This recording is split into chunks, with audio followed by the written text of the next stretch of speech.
Actually smart city project जो है वो स्मार्ट सिटी प्रोजेक्ट को स्ट्रेंथन करने के लिए अपन ने कंटिन्यूस इसमें हम इम्प्रूवमेंट करते जा रहे हैं। इसमें ऑटो नंबर प्लेट डिटेक्शन के जो कैमरे हैं वो कैमरे पे हमने फोकस किया, उसका जो इंस्टॉलेशन था उसको स्पीडी करके कर लिया है। इसका कनेक्शन वाहन पोर्टल से रहेगा। अभी हमारा ट्रायल फेज चल रहा है। ऑटो डिटेक्शन में अभी कुछ एरर्स आ रहे हैं, जैसे नंबर प्लेट में कोई नंबर में एरर आना। अगर नंबर में एरर आएगा तो नेचुरली उसका जो आउटपुट है वो गलत हो जाएगा। तो उसका हमारा ट्रायल चल रहा है, वाहन पोर्टल से कनेक्टेड रहेगा। इसके वजह से जो भी नंबर प्लेट डिटेक्ट होगी या जो नंबर प्लेट फीड की जाएगी, उस रिलेटेड जो व्हीकल है उसके ओनर का डिटेल, उसके व्हीकल का डिटेल ये हमें इंस्टेंटली हमारे स्मार्ट सिटी कंट्रोल रूम में मिलेगा। सर, अगर बात की जाए साइबर क्राइम की, तो क्राइम बढ़ता जा रहा है। कई सारे ऐसे भी मामले आ रहे हैं, जैसे कि इस्लामिक बैंक का अभी भी फेसबुक पर नोटिफिकेशन आता है या फिर एडवर्टाइजमेंट आता है, लेकिन उन लोगों का कहना है कि हमने पुलिस में 3-4 महीने पहले कंप्लेंट की थी, लेकिन अभी तक की कुछ मामला हुआ नहीं है। देखो, इंडिविजुअल केस के बारे में कहना बड़ा मुश्किल होगा, लेकिन मैं आपको ये बता दूं कि जो साइबर क्राइम के केसेस हैं उसमें लगभग 40% केसेस में हमने पैसा वापस करवाया है, पैसा वापस किया है। विदिन 24 आवर्स अगर कार्रवाई होती है तो बैंक में पैसा ब्लॉक हो जाता है और वो पैसा रिवर्ट होता है। तो इमीडिएट एक्शन ये बड़ी इंपॉर्टेंट है। ये 40% है इस कमिश्नरेट।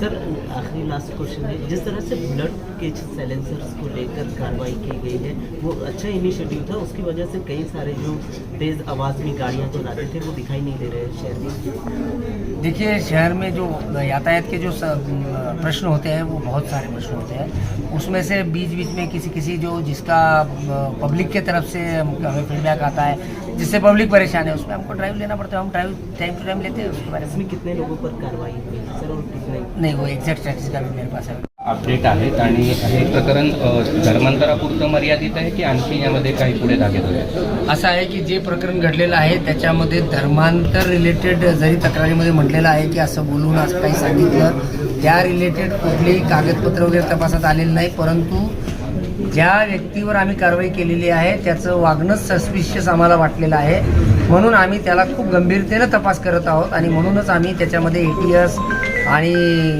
आमचे जे बाकी इंटेलिजन्स डिपार्टमेंट वगैरेचे जे अधिकारी आहेत त्यांना देखील इन्व्हॉल्व केलेलं आहे। मेजर असं काही आत्तापर्यंत खूप काही रेकॉर्ड मिळालेलं नाही, पण आमचा जो संशय आहे तो संशय आत्तापर्यंत गेलेला नाही। त्यामुळे आम्ही याच्यामध्ये डीपमध्ये तपास करून एक्झॅक्ट काय आहे ते आम्ही निश्चितपणे काढू, पण धर्मांतर रिलेटेड असं काही मटेरियल वगैरे म्हणून मिळालेलं नाही तिथे। यामध्ये किती जणांना अटक केली आतापर्यंत 3 लोकांना अटक केलेली आहे। त्याच्यामध्ये त्याला सपोर्ट करणारे आहे, काही कोणी त्याने सिम कार्ड दिला असेल, जे आपण कायद्याप्रमाणे करू शकत नाही फॉरेन नॅशनल सोबत, ते केल्यामुळे काही आपल्या स्थानिक लोकांवर सुद्धा कारवाई करावी लागली आणि म्हणून ती टोटल नंबर ऑफ अरेस्ट जे आहे ते 3 झाले। थँक्यू। गाजली होती। पोलीस दल कायदा व सुव्यवस्था सांभाळण्यामध्ये खूप मोठ्या प्रमाणावर व्यस्त झाला आणि अशा वेळेला निश्चितच पोलीस दलाकडे असलेल्या जे मॅनपॉवर असेल किंवा आमचे रिसोर्सेस असतील त्याला मर्यादा असतात आणि त्यामुळे काही गोष्टीमध्ये काम चांगलं होतं, काही गोष्टीमध्ये थोडंसं डावं काम होऊ शकतं।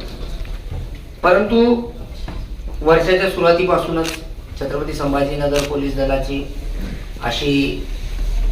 असा प्रयत्न राहिलेला आहे की या ठिकाणी ट्रान्सपरंट आणि लोकाभिमुख सेवा ही पोलीस दलातर्फे पोहोचवण्याचा सतत प्रयत्न माझ्या पोलीस आयुक्तालयाच्या पोलीस दलाकडून करण्यात आलेला आहे। अरे AC बंद आहे का? व आमच्या सोबत खांद्याला खांदा लावून आपण त्यावेळेला कायदा व सुव्यवस्था आणि गुन्हेगारीशी संबंधित गावाला सुरक्षा प्रदान करण्याचं काम करतो। त्याच वेळेला आपण लोकशिक्षणाचं काम करून आणि चांगल्या वाईट गोष्टी ह्या लोकांसमोर प्रोजेक्ट करून आपण या ठिकाणच्या जनतेला चांगलं प्रशासन देण्याचं काम संयुक्तरित्या करत असतो असं मी या ठिकाणी म्हणतो। आणि त्यामुळे वर्षातून एकदा आपण केलेल्या कामाचा लेखाजोखा, आपण केलेली कामगिरी, आपण कोणत्या ठिकाणी कमी पडलो, त्यासाठी आपण काय स्टेप उचलू शकतो याच्याबद्दलची चर्चा आणि तसंच पत्रकार बंधूंकडून येणारे सजेशन्स, कारण आपणही जनतेमध्ये सतत फिरत असता, जनतेच्या अपेक्षा आपल्या माध्यमातून आमच्यापर्यंत पोहोचू शकतात. त्यामुळे आपली ही एक annual press conference, press meet ही एक अत्यंत महत्त्वपूर्ण आहे असं मी समजतो. सन 2023 बद्दल बोलायचं झालं तर आपण सर्वांना माहिती आहे की वर्षाची सुरुवात जी आहे ती थोडंसं कायदा व सुव्यवस्थेच्या विषयी हा कन्सेप्ट लॉन्च केला होता. यासाठी आपण 50 सिम कार्ड जे आहे ते विकत घेतलेले होते. आपण अधिकृतरित्या काही हँडसेट विकत घेतलेले आहेत, काही आम्हाला DPC मधून आता मंजूर झालेली आहे. तर हँडसेटसह त्या पोलिसांच्या प्रभारी अधिकाऱ्याला आणि ACPला DCPना हँडसेट देऊन त्यात सिम कार्ड देऊन जर त्यांची बदली झाली तर नवीन येणाऱ्या अधिकाऱ्याचा नंबर पोलीस दलाचं काम होत असताना आमचा चेहरा म्हणून मीडिया काम निश्चित करत असते. आमच्या चांगल्या आणि वाईट गोष्टी आपण आपल्या वर्तमानपत्रातून, इलेक्ट्रॉनिक मीडियाच्या माध्यमातून आपण आम्हाला सतत बात आपकी सही है. अभी कैसा रहता है कि हर बार ऑफेंस रजिस्ट्रेशन में बढ़ोतरी अगर होती है तो इसका यह मतलब नहीं होता है कि गुने अब बढ़ रहे हैं. हो सकता है कि रिपोर्टिंग कम नहीं हो रहा था, अब रिपोर्टिंग सिस्टम ज्यादा स्ट्रीमलाइन हुआ है. आणि हे आपल्याला बघा तुम्ही जे महिलांच्या विरुद्ध जे गुन्हे आहेत त्याच्यात सुद्धा आपल्याला लक्षात येईल की आता बिनदिक्कतपणे तसेच रिपोर्टिंग होत आहे. त्यामुळे सिरियस गोष्टींकडे आपण पहिले बघितलं पाहिजे. आता जर आपल्याला सायबर क्राईमचं बघायचं असेल तर प्रॉम्प्टनेस एवढा वाढलेला आहे की आपल्याकडे चालू वर्षी हे कुठे गेलं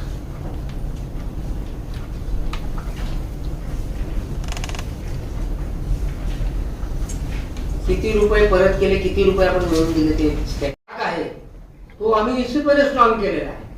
त्यामुळे वेपन घेऊन येणे, गुंडगिरी करणे हे सहज सोपं शक्य होणार नाही अशी आपण याच्यामध्ये प्रयत्न सतत करत आहोत. तो संदेश सर्व कर्मचारी अधिकाऱ्यांना पोहोचण्याची व्यवस्था जी आहे ती आहे instant quick message communication system. ही सिस्टीम जेव्हा आपण लॉन्च केली होती त्यावेळेला देखील आम्ही आपणास या ठिकाणी विनंती केली होती, आपण या ठिकाणी आलात, आपण ते विटनेस केलं होतं. ही सिस्टम देखील आपली त्याचा प्रतिसाद खूप चांगला सुरू आहे. आणि मध्यंतरीच्या आपल्याकडे जे काही कायदा सुव्यवस्थेचे प्रश्न निर्माण झाले होते त्यावेळेला बऱ्याच वेळेला रात्री लेट प्लॅनिंग होतं, कर्मचाऱ्यांना सकाळी 8 वाजता बोलवायचं आहे आणि अशा वेळेला ती सिस्टम आपल्याला खूप कामी आली आणि सर्व कर्मचाऱ्यांना योग संदेश जो आहे तो फोनद्वारे माध्यमाद्वारे मिळालेला. त्यानंतर लोकाभिमुख काम करायच्या आपल्या जो एनडीवर आहे त्याचा एक भाग म्हणून आपण समोर एक लोकाभिमुख आणि जनतेचा विश्वास संपादन करण्याचा दृष्टिकोन समोर ठेवून छत्रपती संभाजीनगरचं पोलीस आयुक्तालय सतत कार्यरत आहे. वेळोवेळी आमचे जे प्रसारमाध्यम प्रतिनिधी आपण सर्व आहात, आपल्याकडून येणारे जे फीडबॅक आहेत ते देखील आम्हाला अनमोल आहे. आपल्याकडून बरेचसे जे चांगले फीडबॅक आम्हाला वेळोवेळी आले, काही वेळेला लॉ अँड ऑर्डरबद्दलचे आम्हाला फीडबॅक आले. आपल्या फीडबॅकमुळे आम्ही ताबडतोब ॲक्शन घेतल्यामुळे लॉ अँड ऑर्डर झालं नाही. आणि आपल्याला माहिती आहे की एखादी घटना नाही घडली तर त्याचं क्रेडिट कुठं दिसून येत नाही, पण एखादी घटना घडली तर त्याचा पोस्टमॉर्टम होऊन त्याच्यामध्ये चुका जरूर समोर येतात. पण तसं नाही आहे. आपल्याकडून वेळोवेळी खूप चांगल्या पद्धतीनं आम्हाला सहकार्य मिळालेलं आहे. हे समजा तो इन्स्पेक्टर वाळूजचा आहे, वाळूज इन्स्पेक्टर जेव्हा नाईट राऊंड करतो तर त्याला वाळूजच्या आधीतल्या गुन्हेगारांची माहिती असते, त्यांची घरं माहीत असतात.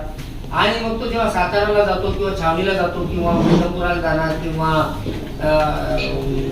वाळूज पोलिसांना जाणार तर त्यावेळेला त्या अधिकाऱ्याला हे माहीत नसतं की या पोलिसांच्या हातीमधले absconder, wanted criminal, known criminal register known criminals जे की माहितगार गुन्हेगार जे प्रॉपर्टी ऑफेंडर आहेत ते, गुंडा एलिमेंट्स जे गुंडा रजिस्टर त्यांचं नाव आहे, असे लोक जे सर्वेलन्सवर आहेत, हिस्ट्री शीटर्स किंवा जे वॉन्टेड आणि ॲब्स्कॉन्डर लोक आहेत तर त्यांची रेडी यादी ही पोलिसांना नसते. आणि म्हणून नाईट राऊंड करत असताना जोपर्यंत नाईट राऊंड अधिकारी त्या पोलिसांवर जाऊन त्या पोलिसांकडून ती यादी घेत नाही आणि ते क्रिमिनल चेक करत नाही तोपर्यंत त्याला ते नावं मिळत नव्हते.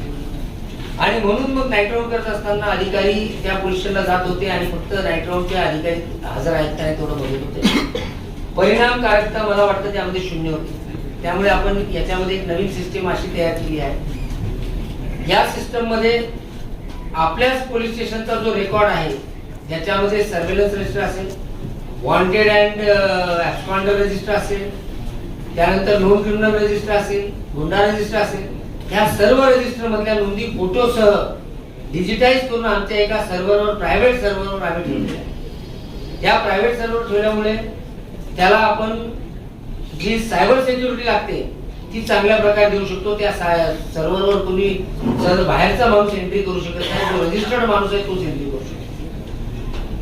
आणि हे सगळ्या पोलीस स्टेशनच्या रेकॉर्ड एका सर्व्हरवर आल्यामुळे आता नाईट राऊंड करत असताना किंवा नाकाबंदी करत असताना कोणत्याही पोलीस स्टेशनच्या व्यक्तीला, कोणत्याही पोलीस स्टेशनच्या हद्दीमधला त्या रजिस्टरच्या ज्या नोंदी आहेत त्या ऑनलाईन एका ऍपच्या माध्यमातून त्यांना ऍक्सेस होतात.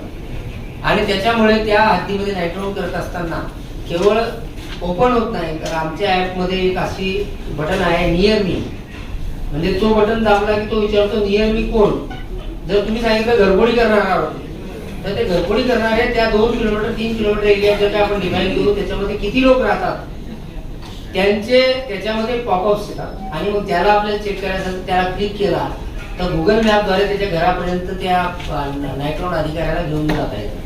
तर अशा प्रकारे एक नाईट राऊंड अत्यंत इफेक्टिव्ह करणारे, म्हणजे यापूर्वी जर आम्ही नाईट राऊंडच्या दरम्यान युनिटमध्ये 5 ते 6 आरोपी चेक करत असू तर आता किमान आपण 100 आरोपी पर नाईट चेक करू शकतो.